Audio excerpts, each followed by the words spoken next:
quiero que abran sus Biblias, por favor, para esto en Mateo el capítulo 4.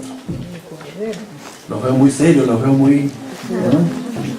Tienen que ser más sueltos, más pilas. A ver, chicos. Amén. Dale un aplauso al Señor. Amén. Gloria a Dios.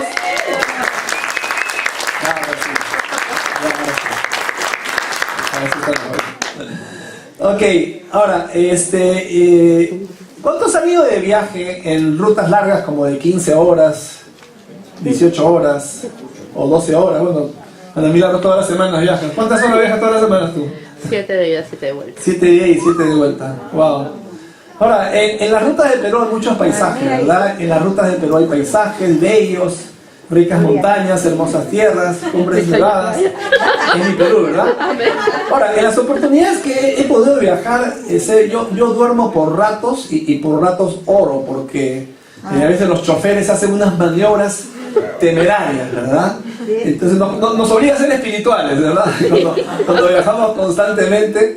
Ahora, en Mateo 4, del 18 al 22 dice lo siguiente: andando Jesús junto al mar de Galilea, vio a dos hermanos, Simón llamado Pedro, y Andrés su hermano, que echaban la red en el mar porque eran pescadores.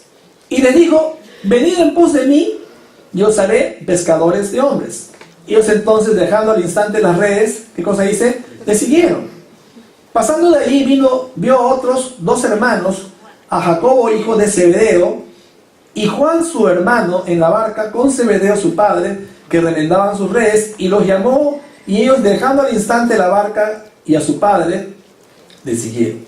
Jesús comenzó su viaje que lo llevaría a la cruz. Nosotros hacemos viajes que nos llevan a otros departamentos, que nos llevan a otros destinos, pero Jesús hizo su viaje que lo conllevaría a la cruz. Y lo primero que él hace es formar un grupo pequeño, como su grupo de hogar, algo así, ¿no? Su grupo élite, su grupo que iba a estar más cerca de él todo el tiempo, su pequeña comunidad. Y en esta mañana vamos a enseñar con el título Jesús y su comunidad. Y Jesús pues empieza su comunidad con hombres ordinarios como Pedro, que era pescador juntamente con Juan, Andrés, Jacobo y los demás. Y le dice: muchachos, suban al río, vamos a ir a un viaje. Ellos ni siquiera preguntaron a dónde iban, se iban con Jesús a donde Jesús los llevara. Ahora, tenemos que entender esto de Jesús, porque la comunidad de creyentes, la iglesia que él vino a formar, era el vehículo, era la forma, era el método que él iba a usar dentro de su plan para cambiar el mundo. Y como que lo hizo, ¿cierto? Empezaron con 12 personas, luego de 3 años y medio, no los dejó pues con recursos financieros, con grandes edificios, conexiones, no los dejó con ninguna de las cosas que nosotros consideramos cruciales para el desarrollo o el avance de una organización y un movimiento. Como le dije, solamente 12 hombres, no los dejó absolutamente sin un sol.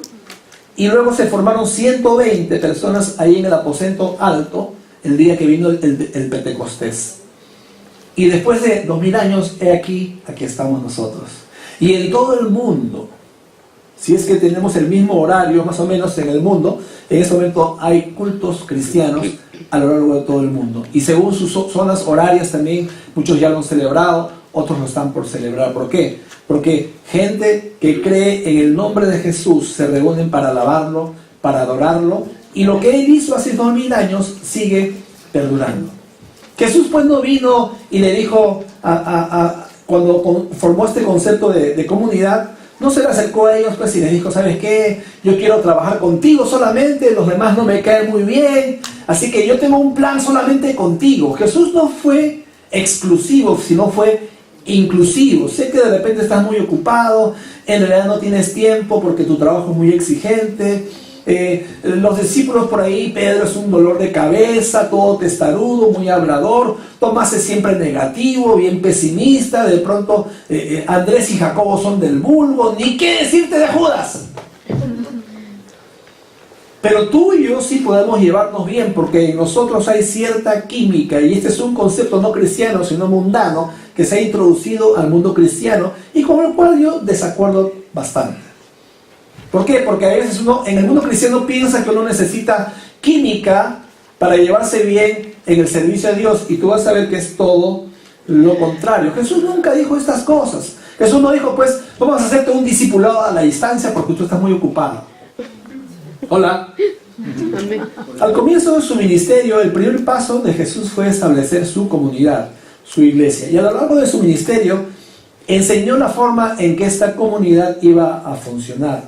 La noche que Jesús fue entregado, se reunió con sus discípulos y lo que les dijo y les enseñó fue que la credibilidad de su ministerio iba a descansar sobre la unidad en ellos, ¿cierto? La unidad y el amor que ellos iban a tener. Antes de ascender a los cielos, y ya en su despedida final con sus discípulos, antes de ascender se le dijo, muchachos, sigan adelante, hagan discípulos, extiendan mi comunidad. Yo estaré con ustedes todos los días hasta el fin del mundo. Entonces, cuando la Biblia tú ves, por ejemplo, que Jesús habla de que nosotros demos fruto como cristianos, ¿verdad? Y que perseveremos en lo que Él nos ha enseñado, que permanezcamos, tenemos que entender que nunca vas a poder permanecer en Jesús sin ser parte de su comunidad. En esto. Nunca vas a poder tener una vida cristiana victoriosa si tú no eres parte de la comunidad de creyentes. Como saben, acá en la iglesia, lo hemos dicho, seguimos reiterándolo, trabajamos con la visión de los grupos de hogar. Y parte de la visión es de que todos ustedes, cada uno, puede integrar un grupo de hogar y puede afiliarse a uno, según más o menos la zona donde tú vivas. Es fundamental, como lo decimos, es crucial que tú también veas la importancia de esto. Y en esta mañana quiero, en los minutos que quedan, enseñarles por qué es importante la comunidad. ¿Ok? Y ahí vamos a ver algunos puntos. Número 1, ¿por qué es importante la comunidad? Porque Jesús está presente en su comunidad, en su iglesia. Él está presente en todo lugar, ¿no? La Biblia dice en Mateo 18:20, porque donde 2 o 3 están congregados en mi nombre, allí estoy yo, dice, en medio de ellos. Me encanta cuando podemos salir como iglesia. Hace poco hicimos un bautizo y también paseo. Me encanta cuando vamos a Chosica, cuando vamos a Cieneguía. Pues, y no puede faltar la comida, ¿cierto? Me encanta cuando hay unas personas ahí llevan comida y hacen esto. Pero lo que también me gusta bastante pues son las parrilladas de Quique. Y no hay nada que hacer, pues que Quique es indispensable cuando se trata de parrilladas. Y si tú le pides a Quique que se encargue de preparar parrillada, tienes asegurada una excelente carne, un excelente churrasco, un excelente bife para chuparte los dedos. ¿Por qué? Porque es su especialidad. Pero hay algo especial hablando de esto en los carbones, ¿verdad? Y no sé si tú te has detenido a ver, pero yo he tenido la posibilidad de ver exactamente qué pasa cuando los carbones están juntos y qué pasa cuando tú sacas un carbón con una tenaza y lo pones fuera. Pero si no lo sabes, te lo voy a decir. Mientras los carbones estén juntos, están ardiendo, porque el uno con el otro, el contacto del uno con el otro... Ven aquí, Eric, por favor, un ratito. Ven, Israel, ven por acá, por favor. Ok, vamos a ver algo, ok. En la medida que haya contacto, estamos interrelacionados, los carbones están pegados. Y de repente tú los mueves y se dan la vuelta, así los carbones, date la vuelta, presencia la vuelta, los carbones se dan la vuelta. Ok, mientras estoy aquí, ya, ahí nomás. Ya, no fui al abrazo, no tanto pues. Tanta vuelta no, pero ya, ok, ustedes entienden. En la medida que estemos juntos, vamos a permanecer calientes y ardiendo. Pero en la medida que uno empieza a irse por allá, y el otro irse por allá, y el otro por allá, ¿qué es lo que va a pasar? Como no hay contacto, como los carbones no están juntos, lo que va a pasar es que van a empezar a enfriarse y van a terminar apagándose. Y esto también es verdad dentro de la comunidad de creyentes. Gracias, muchachos. O sea, es muy importante que nosotros consideremos este aspecto. ¿Okay? Cuando tú sacas un carbón y lo pones a un lado, el carbón se apaga, se enfría y luego se apaga. ¿Okay? Entonces, la condición para que el carbón esté caliente y ardiendo es que debe estar junto con los demás carbones, ¿cierto? Mira lo que dice al respecto Hebreos 10, 24 y 25. Dice, y considerémonos, dice, unos a otros para estimularnos al amor y a las buenas obras, no dejando de congregarnos, hola, como algunos, felizmente algunos, tienen por costumbre, sino exhortándonos, y tanto más cuando veis que aquel día se acerca. Entonces es fundamental, como dice la palabra, no lo digo yo, no maten al mensajero, como siempre decimos, ¿ok? Dice, no dejando de congregarnos, como algunos tienen por costumbre. O sea, hace 2000 años ya existía el problema. ¿cierto? El autor de Hebreos está mencionando algo hace 2000 años y después de 2000 años sigue pasando. ¿Por qué hay semanas que no los veo? Mira a la persona que te lo ve. Yo sé de quién está hablando. Yo sé de quién está hablando. Y al que le cae el guante, que se lo chante. Que se lo chante. Ahora, ¿esto qué significa, hermano? ¿Sabes qué significa? No te aísles. Es que no tengo tiempo. Sorry. La Biblia lo dice, yo no lo digo. O sea, si tú dices no tengo tiempo, entonces la palabra de Dios se equivocó. Se equivocó. Señor, eso es hace 2000 años, ya cambió el tiempo. Ahora yo, mi pastor es el que está en la tele, ahí en enlace. Ok, dile al pastor de enlace que te visite, pues. Dile al pastor de enlace, a ver, escríbele para que te visite, para que venga donde ti, para que te aconseje. No lo va a hacer. Tú necesitas la comunión, estar juntos los carbones unos con otros. Por eso no dejes de congregarle. Si tú te aíslas y no vienes a la iglesia, si tú no vas a un grupo de hogar y no te reúnes durante la semana, entonces lo que va a pasar es de que tú vas a empezar a aislarte y te vas a empezar a enfriar. Tu comunión con Dios va a empezar a enfriarse, y eso no es de la noche a la mañana, sino que paulatinamente. Esa es una de las razones por qué cuando alguien comienza a alejarse y a enfriarse de su comunión con Dios, una de las primeras cosas que hacen es aislarse. Es verdad.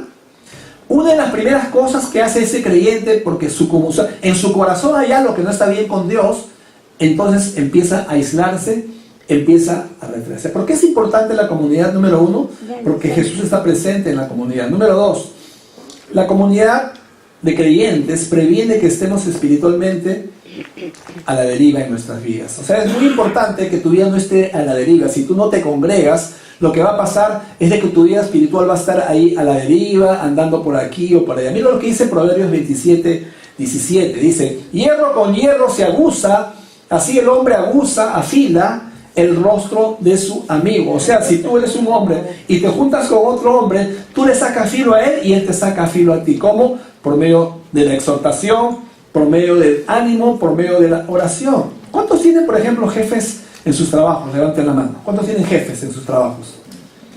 Me imagino que los demás son independientes, ¿no? ¿O no trabajan? ¿No?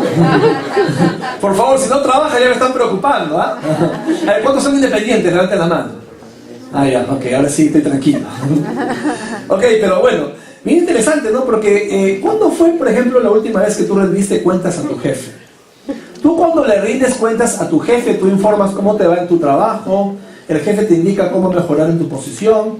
Tú también demuestras que tienes la capacidad de poder rendir cuentas, ¿verdad? A tu jefe, que no estás por tu cuenta.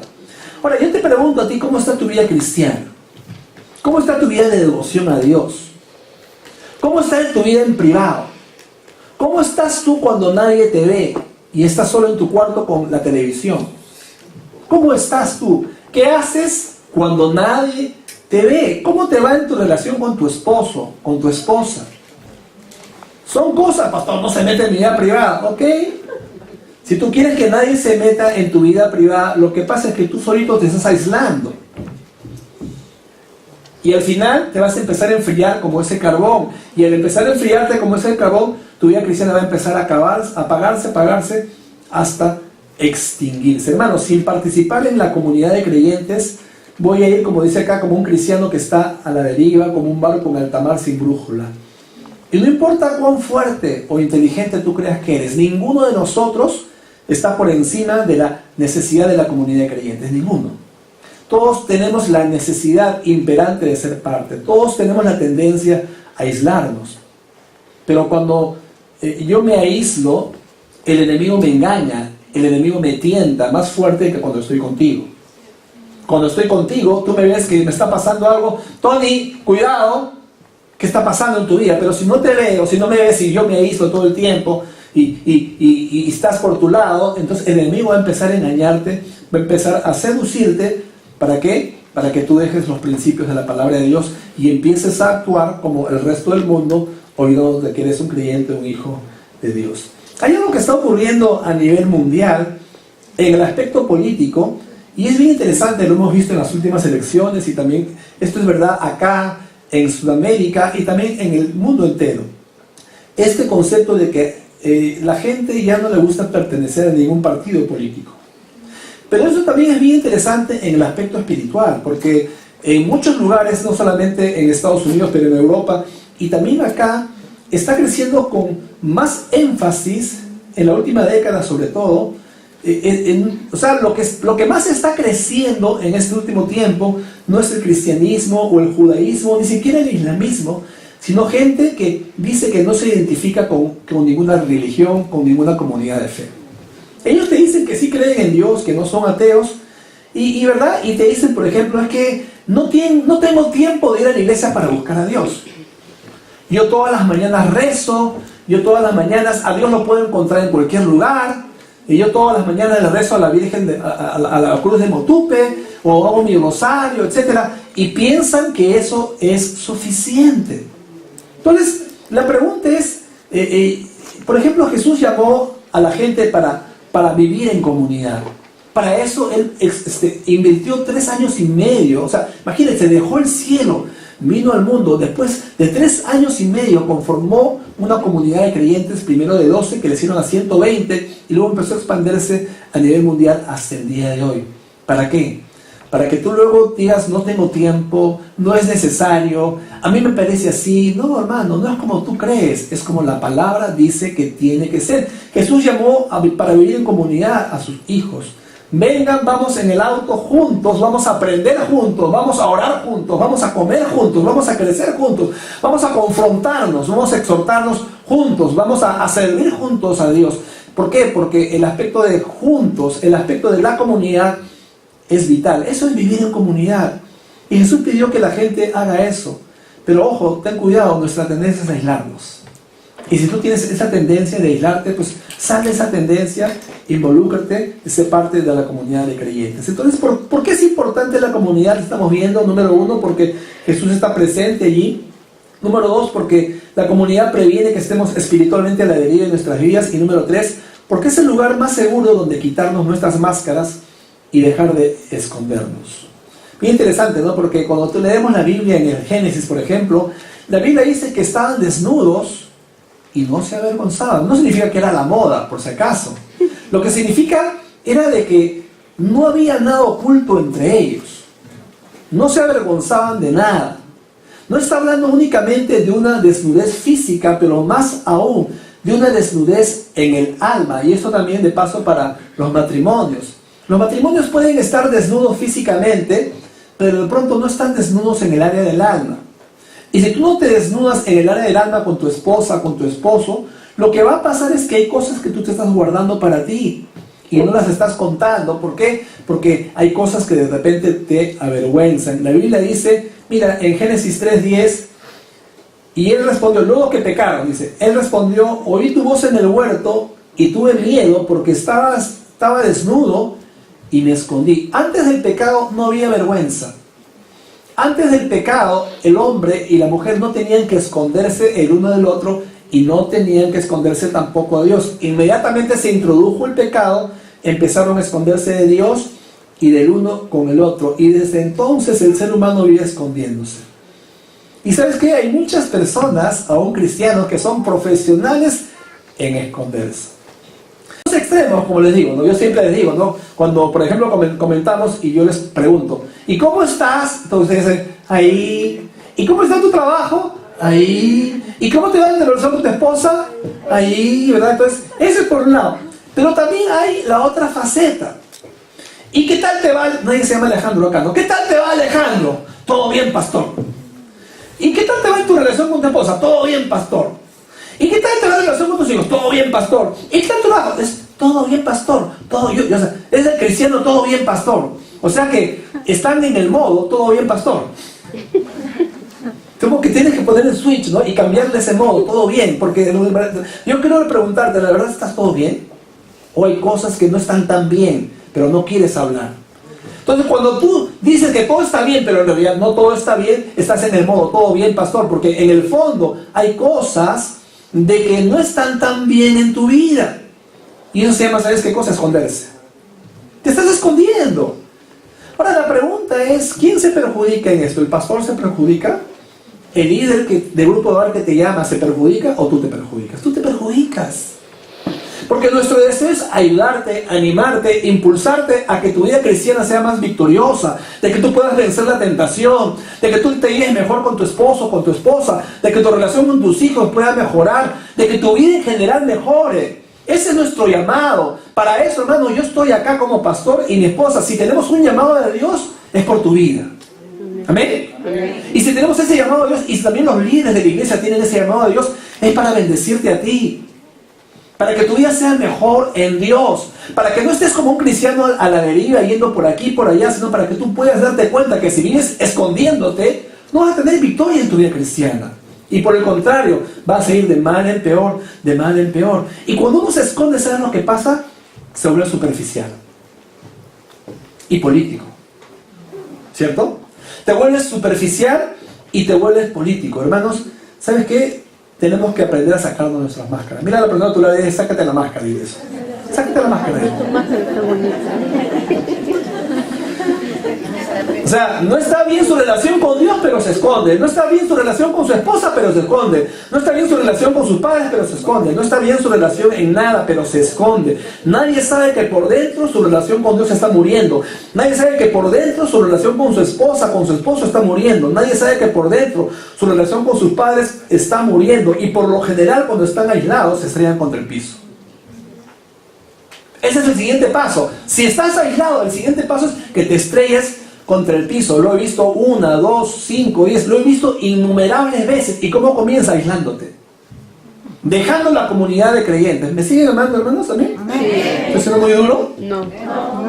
¿Ok? Entonces, no podemos dejar, hermanos, y yo enfatizo bastante este aspecto porque lo he visto innumerables veces. Cristianos que se aíslan, dejan de congregarse por X, Y o Z razones. Evalúa bien si más importante es tu trabajo que venir acá los días domingos. No es que no tengo tiempo porque me salió un gran contrato. Sí, lógico, lo que te van a pagar estás sustituyéndolo por tu comunión con Dios. Ojo, como decía el Beco, ojo, pestaña y ceja. Mucho cuidado, porque si tú pones en primer lugar ese contrato, dice que te va a dar un ingreso que lo necesitas, y pones en segundo lugar la comunión, la comunidad que Jesús pagó con su sangre.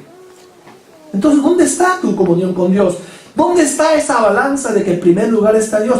Y luego esa persona se estrella contra el piso. El matrimonio se rompe, el hijo se va de la casa, la hija sale embarazada, tu hijo está adicto a las drogas, te botan del trabajo porque cometiste una irregularidad, alguien de los dos saca los pies del plato, una aventura extraconyugal, y por lo tanto, más ahora tienes más motivos de dejar de venir a la iglesia, y ahí sale con la frase, no quiero ventilar mis cosas en la iglesia. Yo soy una persona reservada, no me gusta que los demás se enteren de mi vida privada. Hola. De repente ese es tu caso, o el caso de tu cónyuge, o de una persona que conozcas. Al final pídete el CD para que le puedas presentar. ¿Ok? Entonces la gente dice, cuando no viene a la iglesia, ¿qué pasó con fulano de tal? Y nadie lo sabe. Yo sé lo que pasa, se está escondiendo. Yo sé lo que es esconderse. Es muy perjudicial, hermanos. Muy perjudicial.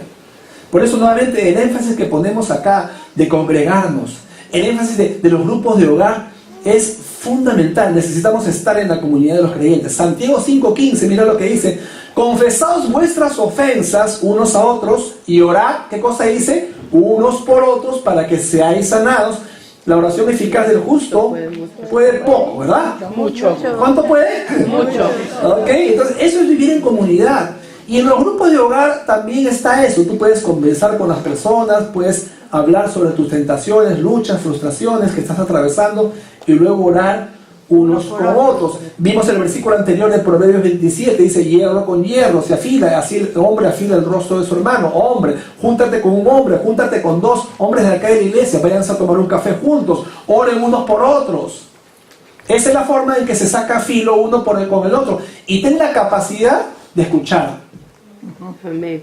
Cuando alguien te exhorta, no, que yo no voy a... No puedes hacer así, te estás escondiendo y te estás perjudicando en tu vida como cristiano, como hijo de Dios. Es bien curioso, ¿no? Porque cuando un hombre no es cristiano, es de ahí sale con los amigos y conversa, conversa de todas las cosas cochinadas que de repente está haciendo, pero igual, ¿cierto? Y ese hombre conversa de la aventura con la otra mujer y jaja, todos se ríen y cómo la engaña a su mujer y qué bacán, todos lo felicitan, ¿verdad? Y ahí ese hombre está vanagloriándose de sus conquistas y habla lo mal que le va con su esposa o con la suegra, les habla de la querida, de lo mal que se comportó en el trabajo, del dinero que le pagó, que le dejó de pagar a la SUNAT o la coima que hizo, y todos le festejan, ¿verdad? Y cuando tiene unas copas de más, peor todavía, ¿cierto? Esa persona empieza a explayarse y empieza a contar en muchos casos con lujos de detalles las cosas malas que está haciendo, pero luego se entrega a Cristo y ahora es nueva criatura en Cristo. Pero al tiempo se pone su máscara y se convierte en el cristiano. Todo bien, pastor. ¿Y cómo estás? Todo bien, bendecido, aleluya, gloria a Dios. Pero te estoy oliendo el olor a tufo. ¿Cómo que estás bien? ¿Estás bien zampado o qué? ¿Ah? Y a nadie le cuenta que hay en su corazón las luchas que tiene, las tentaciones que está enfrentando, las dudas que tiene. Y el apóstol Pablo en Santiago 5 dice que la forma de ser sanado y restaurado es confesar unos a otros y luego orar. Amén. Pero si no hablas y te quedas callado y luego no oras, ¿cómo vas a mejorar? Puede pasar un mes, un año, 2, 5, 10, 20 años en tu vida cristiana y vas a tener un cristianismo mediocre. Y nunca vas a lograr lo que Dios tiene para tu vida. ¿Por qué? Porque te aíslas. Porque no tienes la capacidad de sacarte la máscara. Así soy yo. Lo bueno, lo malo y lo feo, como decía en ese programa de radio hace años atrás. Y nunca vamos a ser sanados si nos quedamos callados. Hechos 2:46 dice: y perseverando unánimes cada día en el templo, partiendo el pan en las casas, comían juntos con alegría y sencillez de corazón. Sencillez de corazón, en otra versión dice sinceridad. O sea, se sacaban las máscaras y se mostraban tal como eran. Y en ese tiempo hay muchas máscaras que tenemos que sacarnos como cristianos. ¿Amén? Hay muchas máscaras que tenemos que quitar. Esto soy yo. Así soy yo. ¿Okay? Quiero aprender. Quiero mejorar. Por favor, oren por mí. Necesito ayuda. Amén. Si necesitas ayuda, busca ayuda. Número 1 a Dios. Número 2 a tus pastores, a tus líderes en la iglesia. Te vamos a ayudar. No estás solo. Somos una familia acá en la iglesia, ¿no, hermanos? Y como familia tenemos que ayudarnos y tenemos que poder soportarnos y animarnos unos a otros. Esta es la comunidad de Jesús. ¿Por qué es tan importante entonces la comunidad? Como vimos, número 1, Jesús está presente en su comunidad. La comunidad previene que estemos espiritualmente a la deriva. Es el lugar donde podemos quitarnos las máscaras y dejar de escondernos. Y número 4, es el lugar donde tenemos la oportunidad de amar como Jesús amó. Jesús dice: amaos los unos a los otros como yo os he amado. O sea, toda la credibilidad de su ministerio descansa en esto, no en que son muy inteligentes, no en que son muy versados, no en que tienen mucho dinero, no en nada de las cosas que de pronto en este mundo ahora te dicen para tener una gran organización o comunidad. Toda la credibilidad del ministerio de Jesús descansa en esto. Juan 13:35. En esto conocerán todos que sois mis discípulos, dice, si tuvieres amor los unos con los otros. O sea, en esta base Jesús puso como pilar para que se evidencie a las demás personas. Dice, en esto conocerán. ¿Quién va a conocer? Los demás allá afuera en el mundo. En esto conocerán, en este aspecto fundamental del amor. Del amor el uno para con el otro. El amor que todos los cristianos debemos tenerlos. Y es un amor no debido a, sino a pesar de. Amén. Porque también ese es el principio que la palabra nos enseña. Dios nos amó y nos ama no debido a que nosotros hayamos hecho algo, sino a pesar de que soy un majadero, a pesar de que soy un idólatra, a pesar de que no lo pongo a Él en primer lugar, a pesar de todas las cosas que yo he hecho en mi vida y de las cuales me avergüenzo. Amén. A pesar de todo eso, a pesar de el Señor vino y me amó. Amén. Y me escogió. Yo no sé por qué, hasta ahora el día, yo no sé por qué. Y me encanta la respuesta de Fabio Bravo, ¿no? Pastor, mejor no pregunto, le doy solamente las gracias a Dios por lo que Él me escogió a mí. Porque si tuviera que escogerme por lo que yo hice, yo no sería escogido. ¿No? ¿Cuánto dicen conmigo?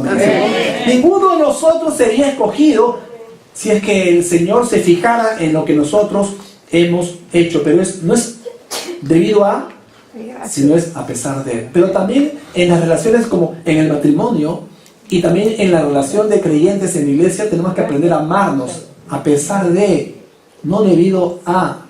En Mateo, mira cómo Jesús escogió a su discípulo, dice en Marcos 3, del 14 al 19, dice lo siguiente: y estableció a 12 para que estuviesen con él y para enviarlos a predicar y que tuviesen autoridad para sanar enfermedades y para echar fuera demonios, a Simón, a quien puso por sobrenombre Pedro, a Jacobo, hijo de Zebedeo, y a Juan, hermano de Jacobo, a quienes apellidó Boanerges, esto es, hijos del trueno, a Andrés, Felipe, Bartolomé, Mateo, Tomás, Jacobo, hijo de Alfeo, Tadeo, Simón el cananista, y Judas Iscariote, el que le entregó.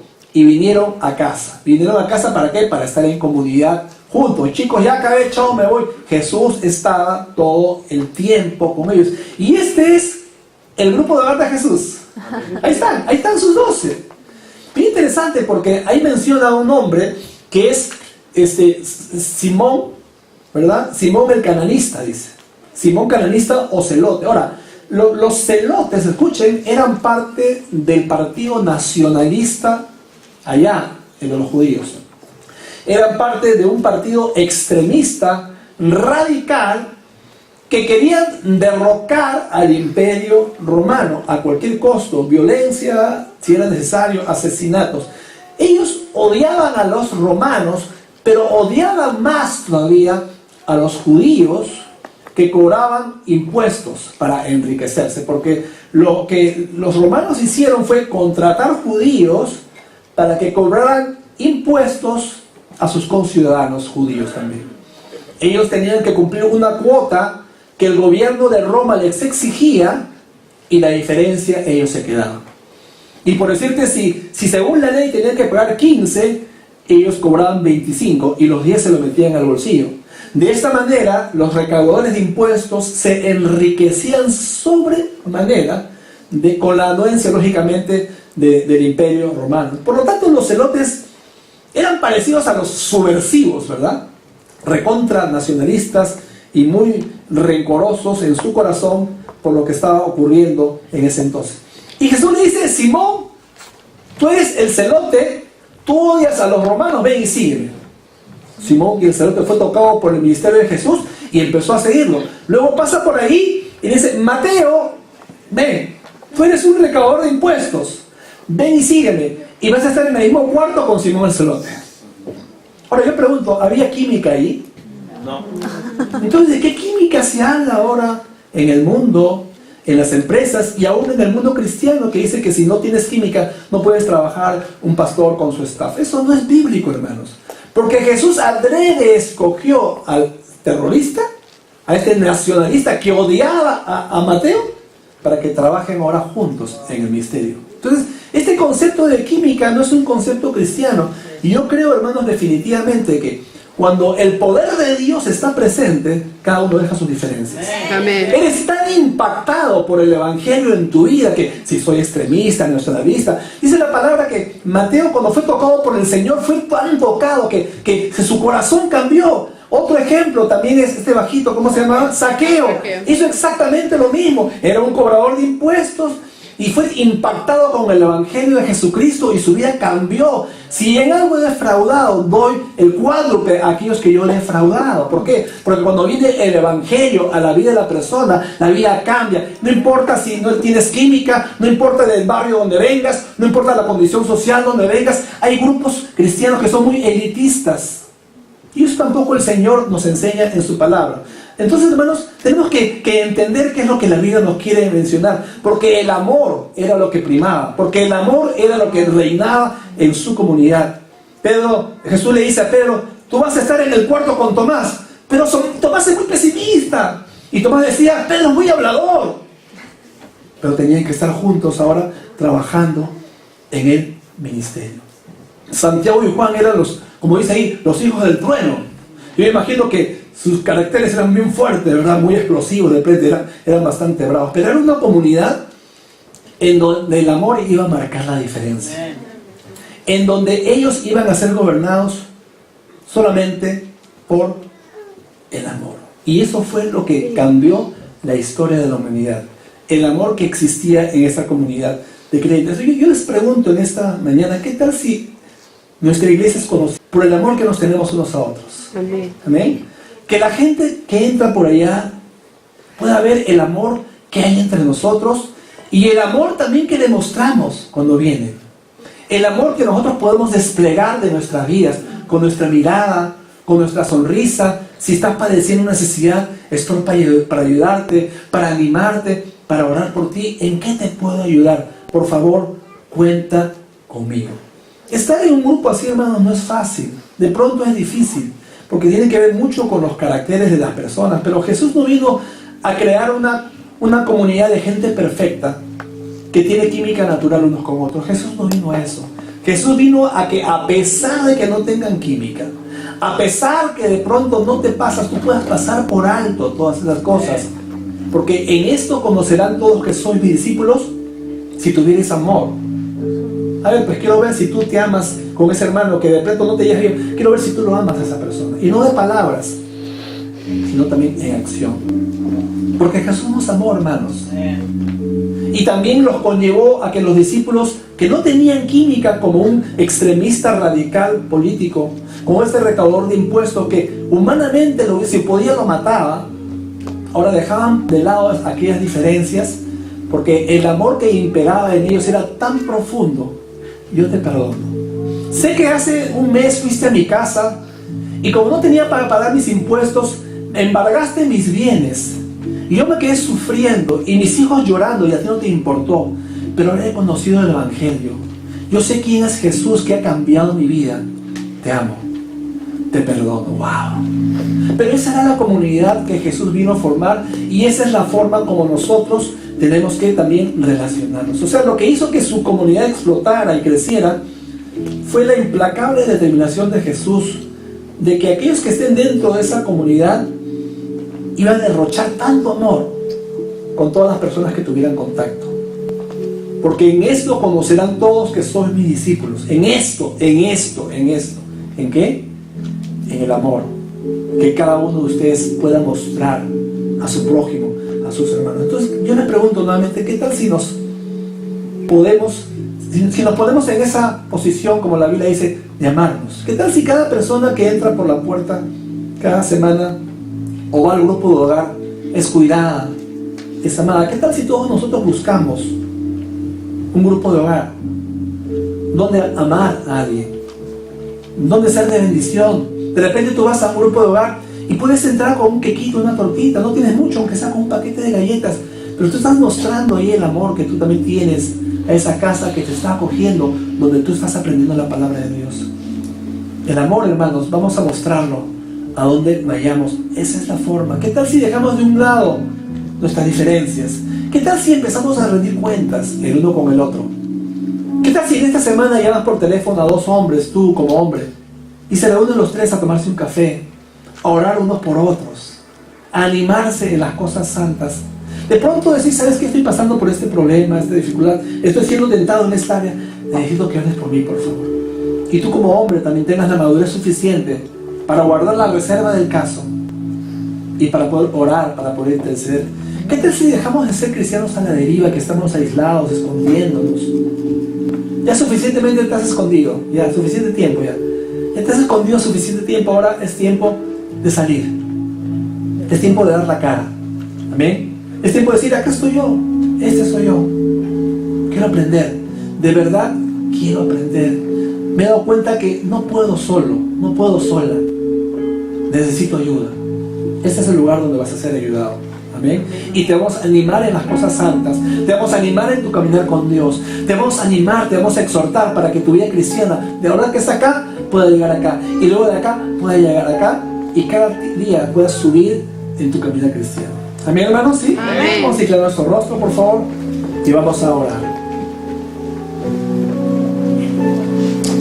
Aleluya. Señor, te damos gracias en esta mañana, Señor, por tu presencia, por la bendición, Padre, de poder estar acá presente, Señor, escuchando tu palabra, Señor. Y gracias, Señor, porque tú viniste a formar una comunidad de creyentes, Padre Santo. Una comunidad de creyentes, Señor, que tiene como fin, Señor, que cada día nosotros crezcamos más, Señor. Cada día, Señor, nos parezcamos más y más a ti, Jesús. Gracias, Señor, por esta comunidad de creyentes, Padre Celestial. Gracias, Señor, porque tú diste tu vida por tu comunidad, por la iglesia, Señor. Gracias porque tú amaste la iglesia, tú la sigues amando. Gracias, Señor, porque tú alimentas a tu iglesia.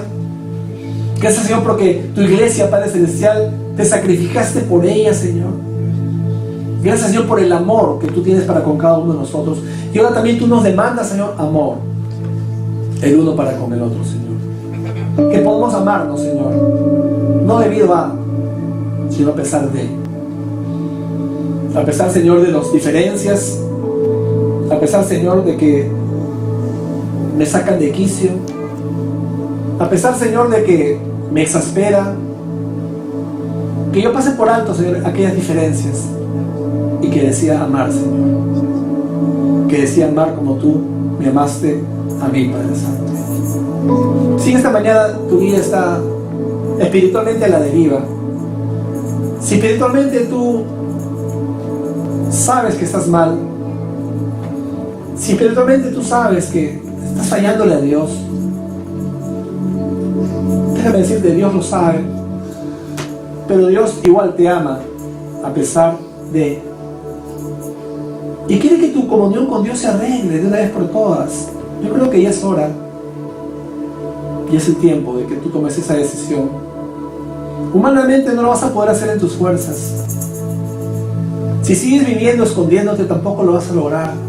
Si sigues con esa máscara, tampoco lo vas a lograr. Es hora de salir y dejar al lado esa máscara. Guárdala, bótala. Es hora de dejar de esconderse y mostrarte como, acá estoy yo, este soy yo, necesito ayuda. Es hora. Yo te exhorto en el nombre del Señor en esta mañana a que tú digas, Señor, ya es suficiente, yo ya no puedo más. Tomo la decisión, Señor, de cambiar en esta área de mi vida. Tomo la decisión, Señor, ahora como hijo tuyo, de empezar de nuevo si es necesario. Y si tengo que botar mis conceptos, mis prejuicios, tengo que dejar de lado toda aquella cosa, estoy dispuesto a dejar todo, Señor amado. Es tiempo. Es la única garantía de que tu vida cristiana nuevamente surja y de que tú puedas recuperar victoria en Cristo en todas las áreas de tu vida. Yo no voy a pedir que pases acá al frente ni nada, pero creo que el mensaje es suficientemente poderoso para que toque tu corazón y te cambie. Pero tú en tu lugar, tú busca a Dios. Y si tienes que pedirle perdón, pídele perdón al Señor. Pídele perdón. Pídele perdón. Perdóname, dile, Señor, porque mi comunión contigo no está buena. Perdóname, Señor, porque he descuidado en mi adoración, en mi tiempo de oración. Perdóname, Señor, porque me he descuidado en mi relación con mi esposa, con mi esposo. Perdóname, Señor, porque me he descuidado en mi relación con mis hijos o con mis padres. Pero quiero comenzar de nuevo, Señor. Quiero comenzar de nuevo. Ayúdame, Padre.